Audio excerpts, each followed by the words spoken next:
জীৱনাহে ঘূৰি ধুনীয়া ছোৱালীজনী মই বোলো হাতেৰে মাতি এনেকে উঠাম তাক ষ্টেজত এই কোন হেৰি বৰটো এইটো সেইফালে উঠাই দিছে দাদা পাউট কৰি দিয়কচোন সেইটোও কয় নেকি সেইটোও কয় কিছুমানে প্ৰথম বোলো পাউটটো কি বস্তু তাৰপিছত গম পালো মুখখন জোঙা কৰি দিব লাগিব এনেকে এইটো কি আচলতে যেটো পিন্ধিছে কি হয় এইটো এসি পেন্ট নেকি এচি হওক ডিচি হওক পেণ্ট পেণ্ট আৰু ঢাকা আছে তই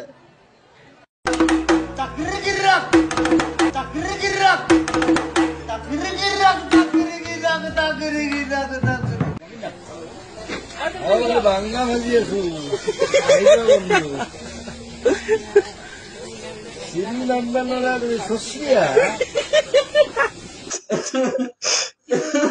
মুচিছো হয় কিন্তু মাল একো নাই অকল ফিল্মটোহে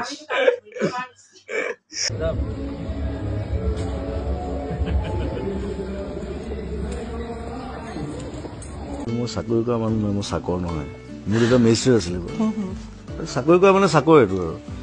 চাকৰ হ'ব নোৱাৰো হলে ৰজা হ'ম এইটো কি বোকা ডেন্সটো কি মানে মোৰ লগত নতুনকে ষ্টাৰ্ট হৈছে নেকি নেকি বোকা ডেন্স বেয়া নহয় বাৰু এইটো এটা থেৰাপি আছে মাত থেৰাপি গোটেই গাত বোকা লগাই 3 ঘণ্টা থাকে গা ধুৱাই আছো স্কিনৰ কাৰণে ভাল বোলে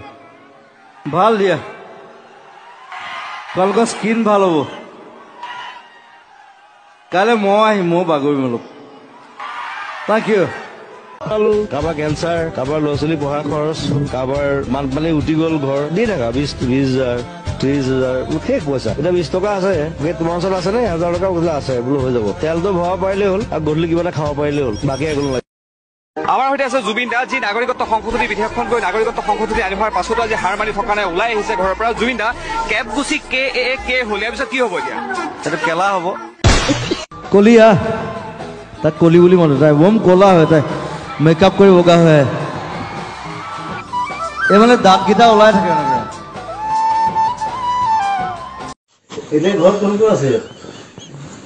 আমাৰ দামৰি নাই দামৰা 7টা আছে 3টা দামৰা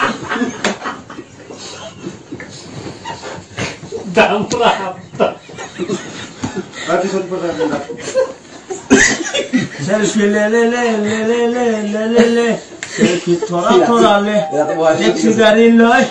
जाम शिलंग आयो देही टके মই ভাল পাইছিলো মই জমনি এটা হল শেয়াৰ কৰিব বিচাৰিছো সকলোকে আমাৰ সন্তোষ গ্ৰুপৰ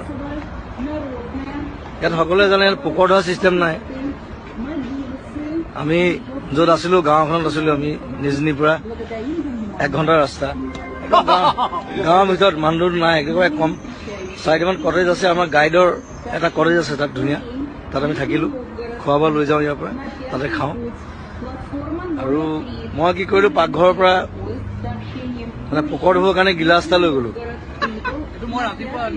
ৰাতিপুৱা গিলাচ আনি থৈছিলে মই নাচালো প্লাষ্টিকৰ গিলাচ বোলো পোকৰ ধুবলৈ কিবা এটা লাগিব তাত গিলাচটো লৈ গলো পোকৰ ধুইছো তাৰপিছত দেখিছো কিবা